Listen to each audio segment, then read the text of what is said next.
Alors, justement, je dois parler là longtemps parce que Marie-France nous remercie beaucoup. Parce que grâce à ça, on a pu collecter 100 € pour deux enfants, pour pouvoir parrainer et amener ici. Et Annie, il y a eu 100 € aussi pour. Donc c'était quand même bien. Alors l'après-midi a été extrêmement calme. Voilà. Mais le matin, bah, on a eu du passage quand même. Et c'était une bonne opération. Dans le sens où on a pu s'ouvrir sur l'extérieur, il y a des personnes qui ont pu rentrer. La particularité, c'est qu'il pleuvait. Et Yvon était à la porte avec Emmanuel. Et ils ont aimé la porte. Merci. Donc voilà. Alors, on a eu des idées, on nous a suggéré des choses parce qu'on va reproduire ça au début de l'année prochaine, enfin, à la rentrée. On nous a dit par exemple qu'on pouvait mettre une annonce dans le bon coin, on nous a dit des petites choses. Et puis on s'est rendu compte qu'on n'avait pas le petit Nouveau Testament ou d'évangile de Luc, alors on s'est empressé d'aller en chercher pour mettre à disposition. Donc il y a plein de petites choses qu'on va pouvoir étouffer, qu'on va pouvoir. Voilà. Donc l'objectif c'est vraiment nous ouvrir sur l'extérieur et c'était vraiment bien. Alors je veux vraiment remercier à tous ceux qui ont donné un coup de main, Michel, ceux qui ont été là pour débarrasser, Charles Emmanuel qui a distribué aussi, il y avait une équipe qui a distribué dans le quartier qui a mis des affiches, dont Pierre, Annie, Barnabé, Noémie. Donc voilà, c'était quand même un investissement et c'était très enrichissant. En tout cas, pour moi, ça a été très encourageant. Je ne sais pas s'il y a d'autres personnes qui veulent dire des choses. Si, je trouve que c'était très bien pour le peu de passage qu'on a eu, qu'on en a eu quand même.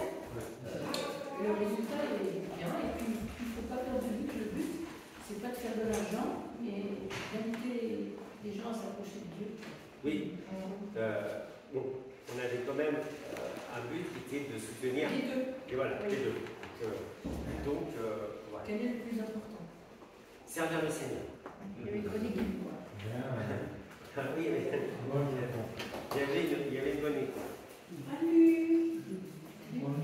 Voilà, bonnes vacances. Ah, et ça sent les vacances. Et ça sent vraiment les vacances.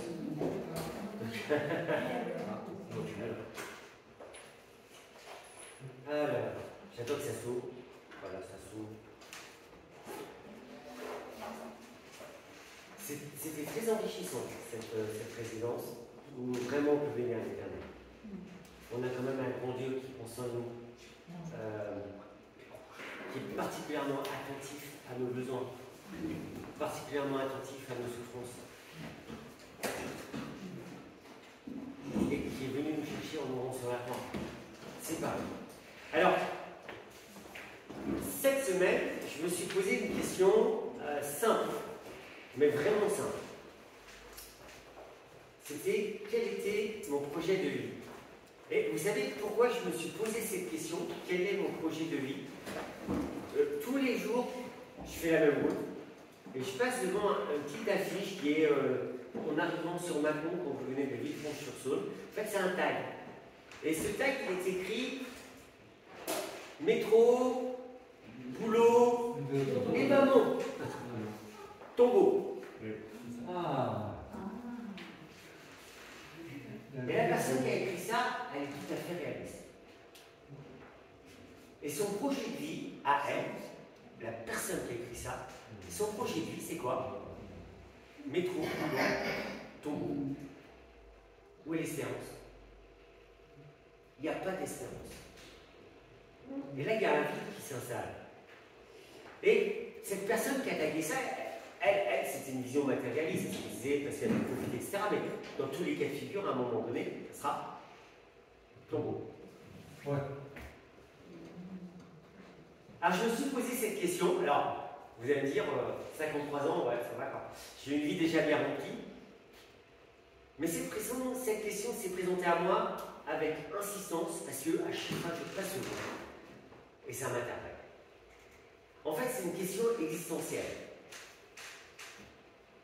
Mais c'est aussi une question qui donne du sens et qui pose un cap. Une question qui interroge le plus profond de ma personne. Et une question certainement que vous vous posez. Donc moi, je vais parler pour moi. Hervé, quel est ton projet de vie? Hervé, quel est ton projet de vie?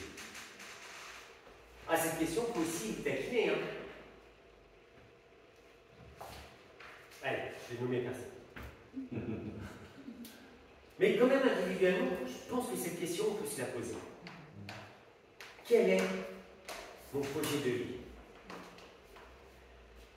Il y a une réalité, c'est que chacun d'entre nous, on est conduit par quelque chose. Qui que l'on soit. Il y en a qui ont des projets, mais de grands projets. Partir en voyage. Ouais, pourquoi pas. Hein. Faire des études. C'est nos étudiants, actuellement. Oui, mais pourquoi? Ah, bah pour avoir une vie et réussir sa vie. Une maison, un avenir. Mais c'est quelque chose qui va les tenir, ça va être un fil conducteur. Mais ce projet de vie, ben, il deviendra sans doute un projet de vie matérialiste, finalement. Et on rentrera dans le même schéma. Métro, boulot, tombeau. Alors, en apparence, tous ces projets de vie donnent une sécurité. Mais seulement en apparence. Parce que, qui est en sécurité aujourd'hui? La plupart qui ont fait des études et qui ont un travail séculier, qui s'accrochent à un rythme de vie, à une carrière, ben, beaucoup de tracas souvent pour rester en haut. Pour arriver des fois à un moment donné, à 50 ans, on leur dit merci, merci beaucoup. Bon, vous allez pouvoir rentrer de maison maintenant, etc. C'est pas grave. Moi, je suis affreux, je sais. Et pourtant, c'est une réalité d'aujourd'hui. Il y a d'autres qui sont beaucoup plus modestes. Parce que, heureusement, il y a des gens modestes. Il y en a qui sont conduits par leurs émotions du moment. Les émotions du moment. Et ça, c'est un truc qui part dans tous les sens. Il n'y a pas de fil. Pas de fil conducteur. Aujourd'hui, c'est ça, puis demain, ça peut changer. Et demain, ça sera autre chose, et après-demain, ça sera encore autre chose. Il n'y a pas de fil conducteur. Mais là, il n'y a pas de projet, on ne se pose pas de questions. On vit la santé, le moment. Et un jour, il y a la vie. Il y en a deux qui sont tombés dans la mélancolie, avec des relents de culpabilité, des relents de regret. Si j'avais fait ça, si j'avais fait si. Et c'était ça leur projet de vie. Tout leur projet de vie a été si. Parce que c'est un projet de vie et si il n'a pas marché hier, est-ce qu'il va marcher demain?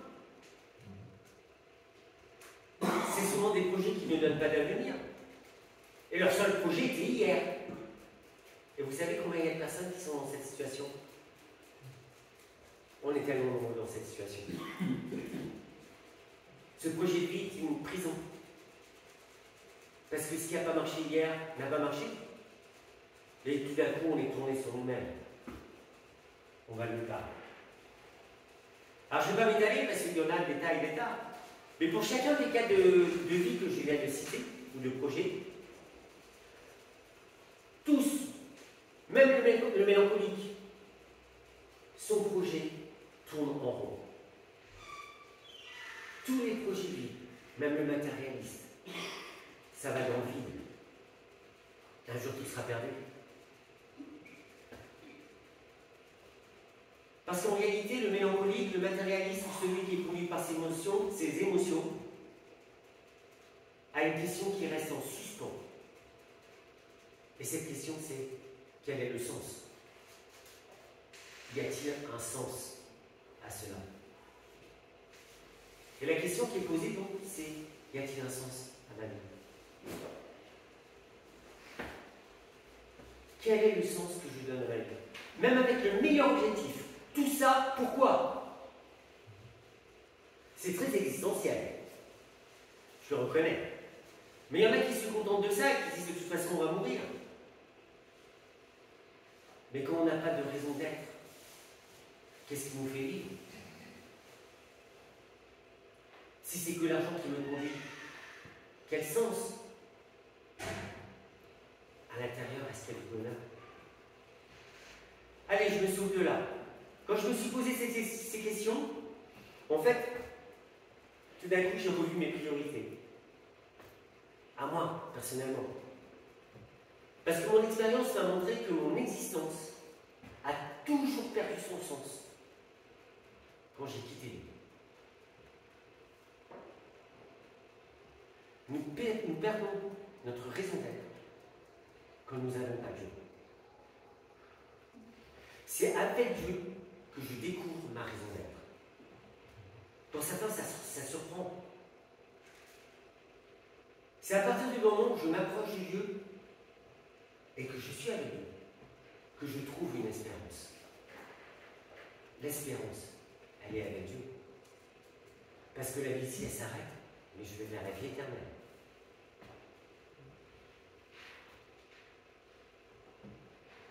Est-ce que cette espérance est la tienne ce matin? Parce qu'elle est essentielle. Parce qu'elle va te conduire dans ta vie. Et te conduire dans un projet. Être un jour au ciel avec Jésus-Christ. Ce matin, je pense que vous comme moi,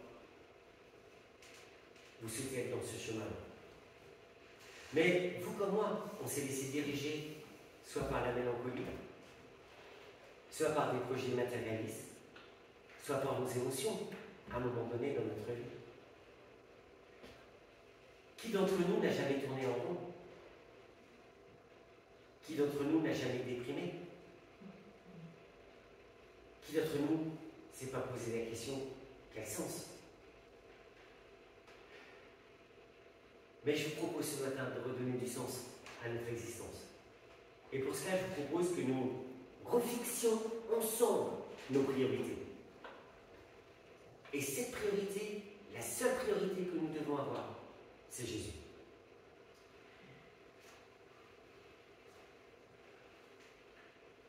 Afin que Jésus, le ciel, devienne notre projet de vie. Que notre vie, notre objectif de vie, c'est plaire à Dieu. Je vous invite vraiment à écouter ce que Dieu a à vous dire ce matin. Et il y a encore une chose que je veux dire, c'est que des fois on se dit, ouais, j'y arriverai pas, je ne sais pas où j'en suis. Je ne suis pas le verset entier, mais sachez une chose, Dieu a le pouvoir de faire infiniment plus que ce que nous lui demandons ou même imaginons par la puissance qui agit en nous. Ah, c'est chouette ça. Ce message doit être un message d'espérance. Ce message doit chasser tous nos doutes ce matin, toutes nos interrogations, nos peurs, nos craintes. Et pour cela, nous allons nous plonger ce matin dans la peau de l'apôtre Pierre. Pourquoi pas?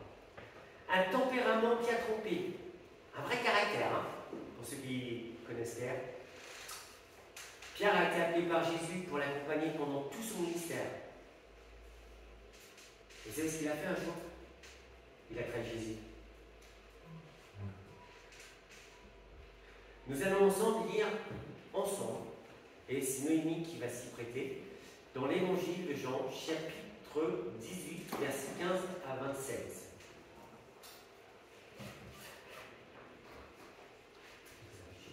Chapitre 18. Ouais, versets 15 à 27.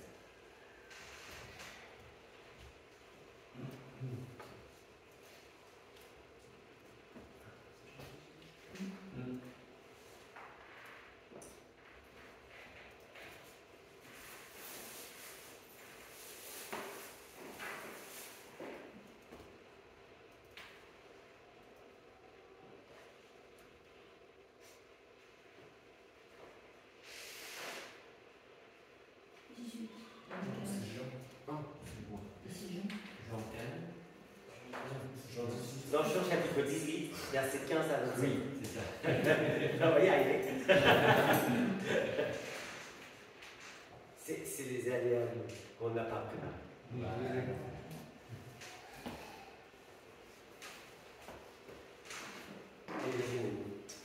C'est moi Pierre, avec un autre disciple, suivait Jésus.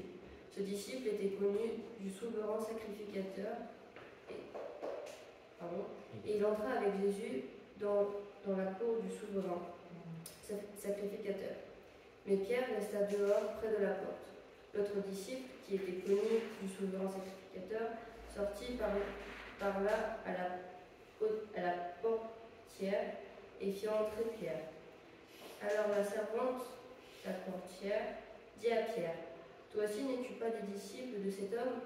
Il dit, « Je n'en suis pas. » Les serviteurs et les huissiers qui étaient là avaient allumé un brasier, car il faisait froid, et ils se chauffaient.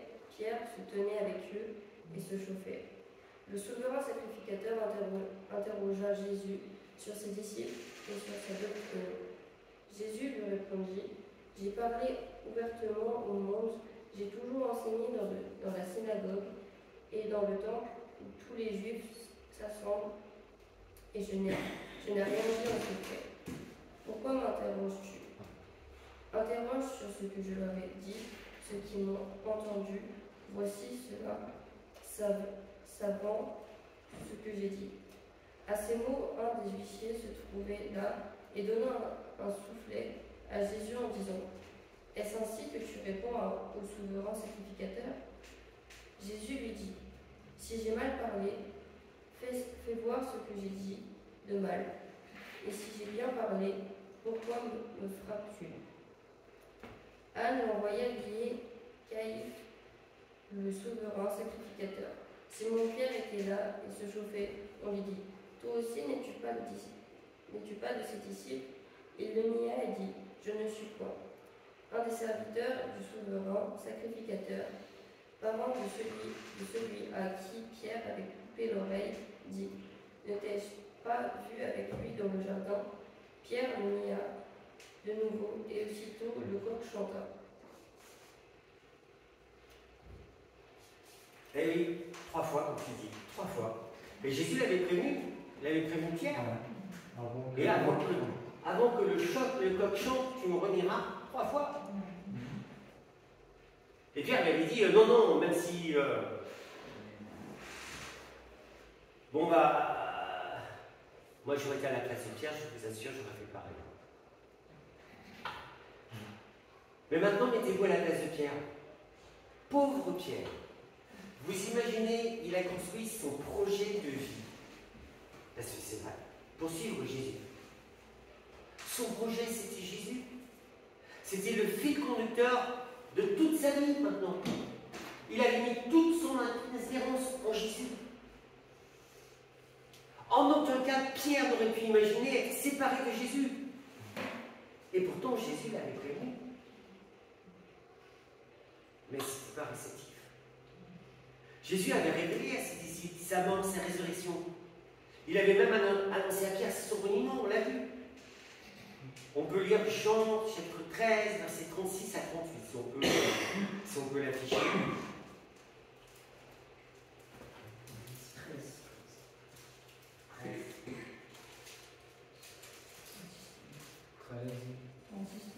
36, 38.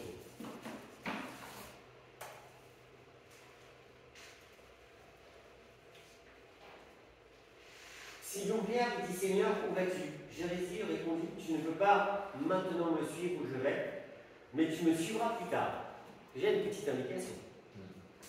Seigneur, lui dit Pierre, pourquoi ne puis-je pas te suivre maintenant? Je donnerai ma vie pour toi. Ah, bien. Jésus répondit, tu donneras ta vie pour moi. En vérité, je te le dis, le coq ne chantera pas que tu ne m'aies pas renié 3 fois. Quelle douche. Tu donneras ta vie pour moi. On va répéter, en vérité, je te le dis, le coq ne chantera pas. Ah oui. Sa phrase. Le premier point que ce passage m'a enseigné, c'est que je suis comme Pierre. Mais vraiment, je suis comme Pierre. Je ne sais pas pour vous, quoi. Combien de fois j'ai formulé des promesses que j'étais incapable de tenir. Je donnerai ma vie pour toi. On n'en est pas là dans nos promesses, mais on a fait des promesses. Et les promesses qu'on a faites, c'était cocasse, c'était sans doute la vérité, c'était le projet. Parce que Pierre, c'était son projet, mais c'était mon projet aussi, auquel je m'étais fixé. La question qu'on peut se poser, c'est mais est-ce que ce projet était réalisable dans le contexte? Là, je ne pourrais pas répondre à cette question, parce que sans doute on avait besoin de Pierre, quoique le Seigneur aurait pu le délivrer d'une autre manière. Mais ce que je suis certain, c'est que certainement je n'aurais pas fait mieux. Et ma vie personnelle m'enseigne que je ne fais pas mieux. Quand je regarde à moi-même quel était mon projet de vie que je m'étais fixé, quand j'ai rencontré Jésus, mais où est-ce que j'en suis aujourd'hui? Sans vous mentir, qu'en est-il de ce projet de vie? Et quand vous vous posez la question, posez-la vous. Qu'en est-il du projet de vie que vous vous étiez fixé quand vous avez rencontré Jésus? Moi, je peux en parler. Je voulais implanter des églises, travailler pour le Seigneur. C'était ça mon projet de vie. Ma réalité, c'est quoi ma réalité? C'est que mes reniements personnels, mes choix de vie, mes changements, mon inconstance, mon péché, et plus particulièrement mon reniement, m'ont mené dans un quotidien qui n'avait pas les priorités que j'avais fixées au départ quand j'ai rencontré Jésus. Et que finalement je me retrouve tellement éloigné que même parfois j'ai failli me perdre. Le train de la vie nous emmène. Et parfois on se laisse porter. Et cet objectif de vie, il est perdu. La particularité de mes reniements ou vos reniements, de nos promesses non tenues, elles ont une particularité qu'on doit noter et qu'on va retrouver dans l'attitude de Pierre. C'est qu'elles nous emprisonnent. Les promesses non tenues nous emprisonnent. Un sentiment de honte nous envahit. Nous attristent, nous font peur. Et à force de promesses non tenues, où est-ce qu'on va? Peur de ne pas être à la hauteur. Combien de fois nous avons peur de ne pas être à la hauteur? Peur de recommencer parce que je suis tombé dans ce péché. Peur. Peur du regard de Jésus.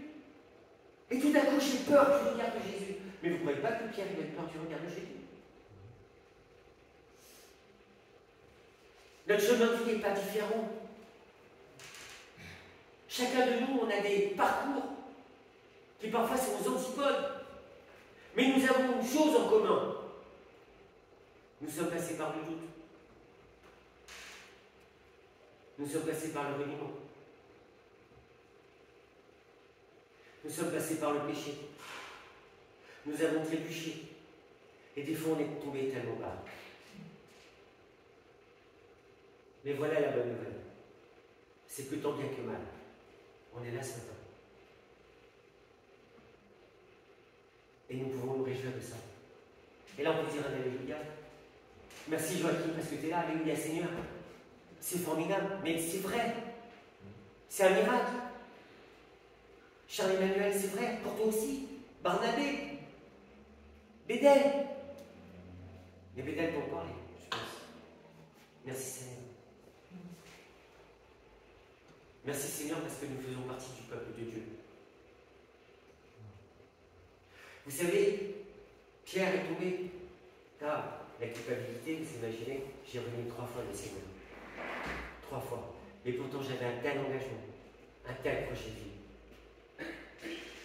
Pierre pressait avec les disciples, même si sans doute il a dû y avoir du flottement dans sa foi, parce que je pense qu'il a vraiment dû y avoir du flottement dans sa foi. On peut préciser que dans un autre évangile, il dit qu'il a pleuré. Oui. Vous allez le regarder. Même si ses convictions, ses engagements du départ ont été stoppés net avec ce reniement. Parce que c'est vrai, hein. Pierre est toujours là. Comme vous, comme moi. Et ça, c'est une grâce de Dieu.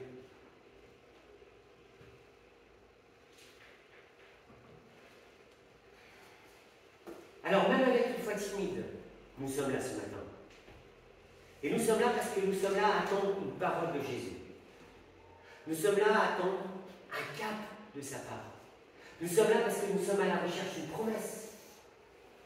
Nous sommes là parce que nous voulons fixer notre projet de vie. Et c'est pour ça que tous les dimanches matins, on vient. Et que tous les dimanches matins, on se rappelle la Sainte Seine, la mort de Jésus sur la croix. C'est pour nous remettre dans cette position de projet de vie avec Dieu. Et ça, c'est une bonne nouvelle. C'est pour ça que l'Église est essentielle. Que notre présence dans l'Église est essentielle. Et qu'on ne peut pas vivre notre foi, je ne sais pas où. Cette promesse, Pierre va la vivre. Mais toi aussi, tu l'as vécu. Moi aussi, je l'ai vécu. Et nous allons continuer à la vivre. La promesse de la réconciliation, du pardon. Il y a un deuxième point que le témoignage de Pierre, que le témoignage de Pierre m'a donné et qui me donne à réfléchir, c'est qu'il y a un truc incroyable. Et là, je le dis parce qu'on est là. Le Seigneur va venir nous trouver pour nous faire revenir dans son projet de vie. Et c'est ce que le Seigneur a fait avec Pierre. Le Seigneur va venir nous trouver pour nous faire revenir dans son projet de vie. Même si tout est écroulé, j'ai le Seigneur qui va revenir me chercher. Et c'est pour ça que je suis là ce matin. Parce que sinon, je n'ai plus d'espérance. Quel encouragement! Le Seigneur est près de toi. Le Seigneur est près de nous. Et il ne se lasse de nous appeler. Le Seigneur, chaque matin, t'appelle à revenir dans son projet. Et les doutes sont là, nos reniements, nos péchés. Nous nous repentons de tout notre cœur. Et c'est à partir du moment où nous nous repentons, parce que la repentance est essentielle, que tout d'un coup on retrouve le chemin que Dieu a tracé pour toi et pour moi. Pierre est un exemple criant de ce que Jésus est capable de faire dans une vie. C'est ce qu'il peut faire dans ta vie. À la suite de ce reniement, Pierre est passé par des sentiments de tristesse et de remords. Il a pleuré. À tel point que Pierre, il était désemparé.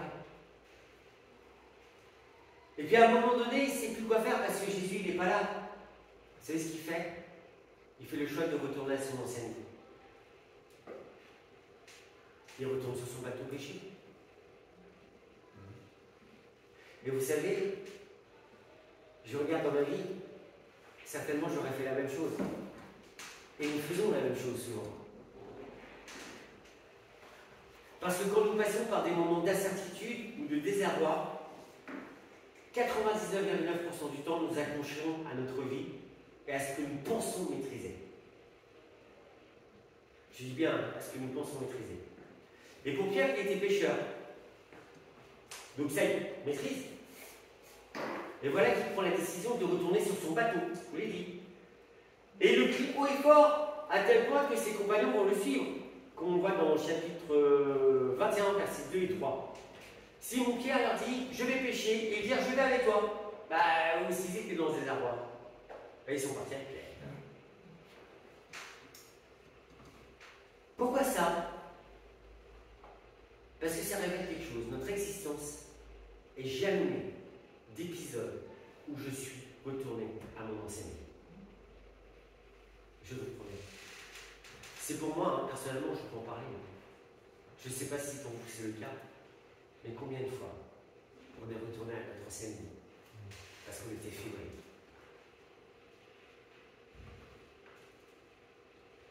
Et 100% des fois où j'ai fait ce retour à mon ancienne vie, qu'est-ce qui s'est passé? Je me suis coupé du Seigneur. Et quand je me coupe du Seigneur, qu'est-ce qui se passe? Je me coupe de ses bénédictions. Je me coupe de ce conseil. Et tout d'un coup, qu'est-ce qui se passe? Eh ben, on est dans le vide, lâché. Et souvent, c'est un fiasco. Pour certains, ils diront non, hein, parce qu'on veut être fiers, certaines réussissent. Mais quand même, fiasco intérieur, remords, culpabilité, renoncement. Ah, on peut vivre dans cette situation.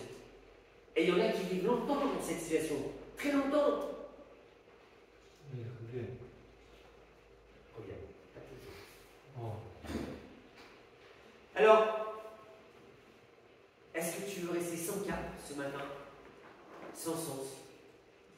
Je crois pas. On ne veut pas subir la vie. Pour moi, je l'ai vécu et j'en veux pas. La particularité de cette histoire avec Pierre, c'est que individuellement, nous pouvons nous retrouver dans cette histoire. Personnellement.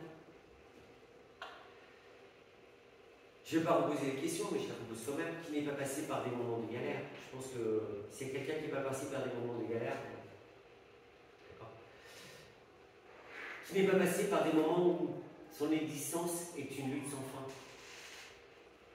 On a tellement de personnes qui ont une existence qui est une lutte sans fin. Une existence qui n'apporte pas de résultats, malgré tous les efforts fournis. Et vous savez qu'il y a des personnes qui vivent comme ça très longtemps, simplement, parce qu'elles se sont coupées de la bénédiction du Seigneur. Et qu'elles ne sont pas allées chercher son conseil. Je l'ai fait. J'en suis témoin. Et vous savez pourquoi on est dans cette situation-là la plupart du temps? C'est parce qu'on s'est porté un jugement sur nous-mêmes. Qu'est-ce que le Seigneur va penser moi? J'ai honte, puis je ne suis pas capable, puis je ne suis pas digne. Je ne suis pas digne. Mais est-ce que quelqu'un est digne? J'ai peur de revenir vers le Seigneur. Mais peur de quoi? Peur de quoi? S'il est mort sur la croix et qu'il est ressuscité, pour toi, t'as peur de quoi? Ça n'a pas de sens. C'est un mensonge. Peur d'être pardonné. Quelqu'un a peur d'être pardonné. Parce que c'est ça, Jésus. Peur de revenir dans la bienveillance de Dieu. C'est ça dont tu as peur. Parce que c'est ça la réalité. Alors il faut faire stop des fois. Parce que ces petites choses qui sont enseignées dans notre cœur, c'est le diable. C'est le diable qui nous culpabilise. C'est lui qui nous accuse.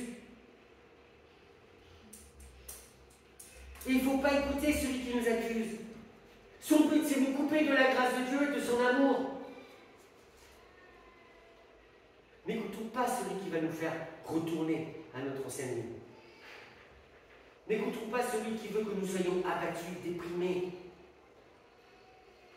Celui qui veut qu'on soit dans la galère. À l'exemple de Pierre et de ses amis, je reviens là-dessus parce que c'est intéressant. Vous savez qu'ils sont retournés sur le bateau et qu'est-ce qu'ils ont fait? Ils ont été pêchés.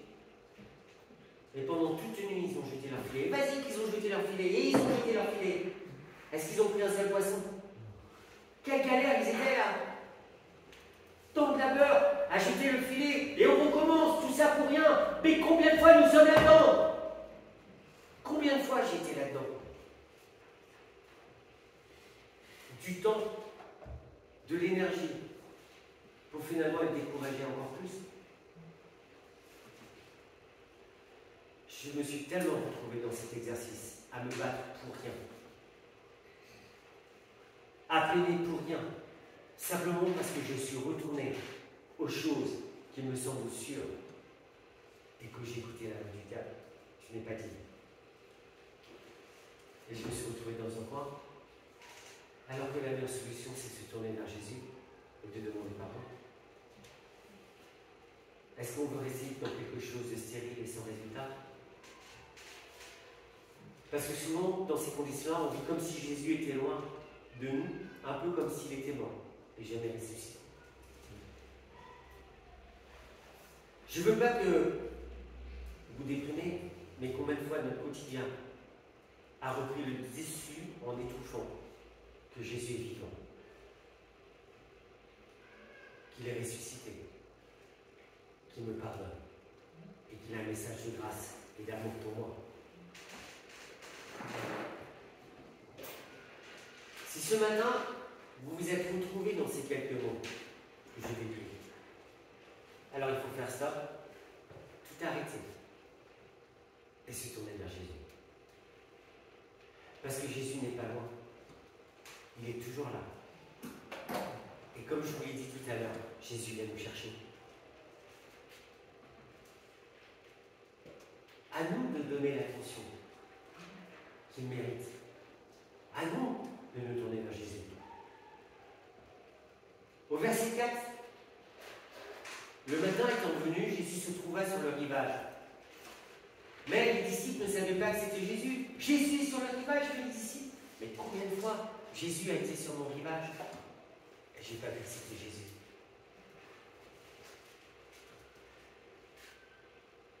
Ce passage résonne fort pour moi. Parce que Jésus a été tellement de fois sur mon rivage et que je ne savais pas que c'était lui. Jésus m'a posé une question surprenante. Enfant, n'avez-vous rien à manger? Vous imaginez, ils sont en train de galérer, à jeter le filet, ils sont crevés, ils ont passé toute la nuit. Ah, n'avez-vous rien à manger? La réponse, moi j'imagine la réponse de Pierre. On a galéré toute la nuit, qu'est-ce que tu viens là? On n'a rien pris. Et ça m'a fait réfléchir combien de fois j'ai galéré pour rien. Est-ce que vous aussi, vous êtes pas retrouvés dans cette situation à galérer pour rien? Parce que quand nous retournons à notre vie sans Jésus, c'est ce qui nous arrive, la galère.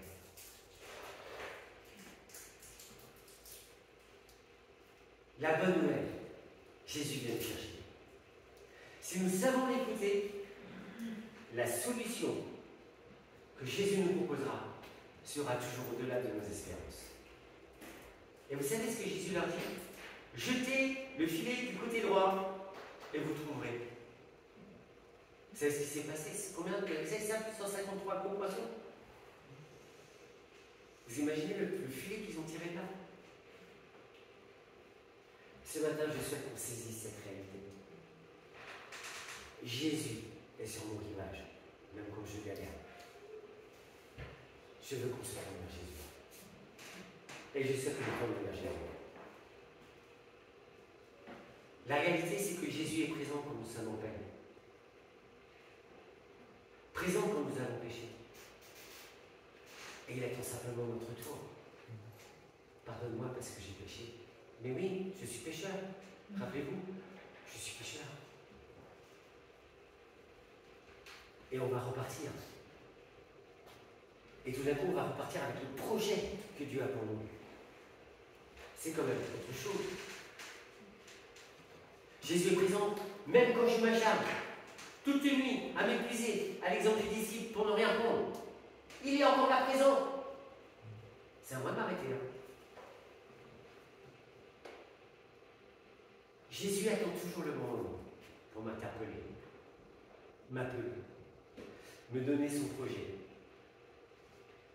Et si ce matin c'était le bon moment pour toi?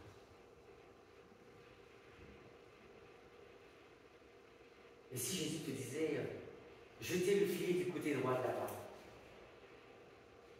Mais ça peut être autre chose pour toi. L'objectif de ce matin, pour chacun d'entre nous, c'est écouter Jésus. Écouter Jésus lorsqu'il m'interpelle. Parce que je dois jeter mon filet dans la direction que lui il veut pour entrer dans son projet. Et là, je reviendrai un projet de vie. Pour cela, je dois stopper et ne pas m'acharner à continuer tout seul.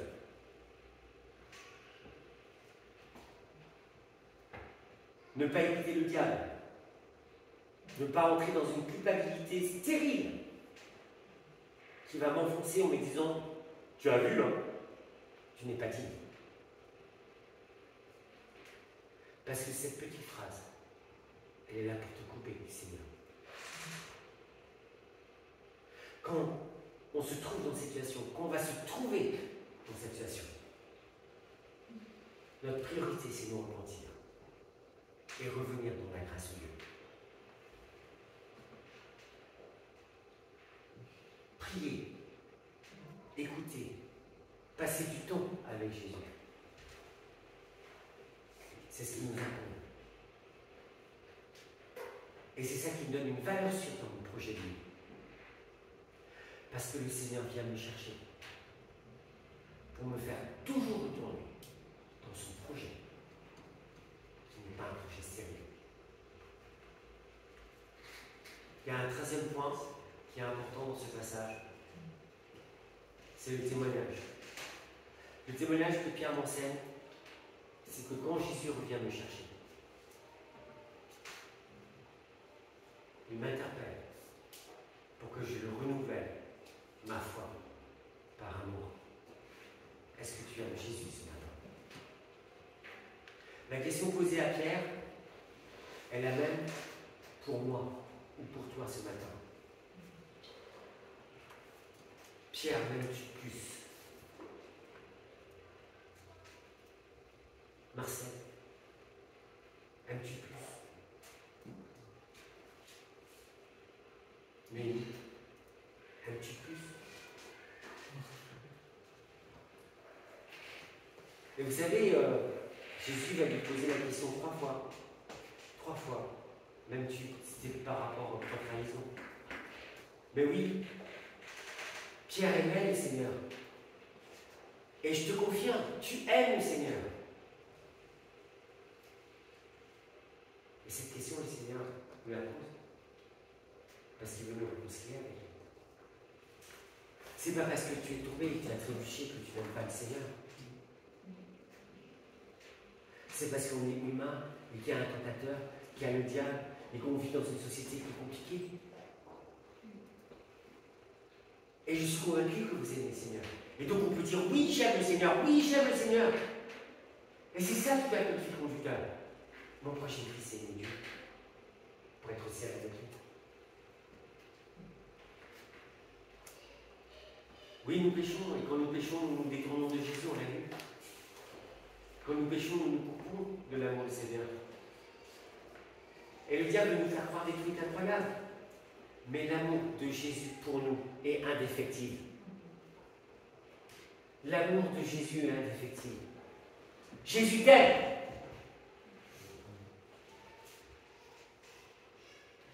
Alors quand cette question résonne à mes oreilles, quelle sera ma réponse? Pourquoi je résiste à l'appel de Jésus? Pourquoi je retournerai à mon ancienne vie? Pourquoi vivre comme si Jésus était mort? Pourquoi choisir la sinistrose de notre monde, cette prison sinistre qui va nulle part, plutôt que la pleine délivrance que Jésus veut me donner? Pourquoi choisir la peur et la mort comme projet de vie, plutôt que la vie, qui est Jésus? Jésus te pose cette question ce matin. M'aimes-tu? À toi de lui apporter sa réponse. Amen. Il y a un chant.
souhaite une très bonne semaine. Merci.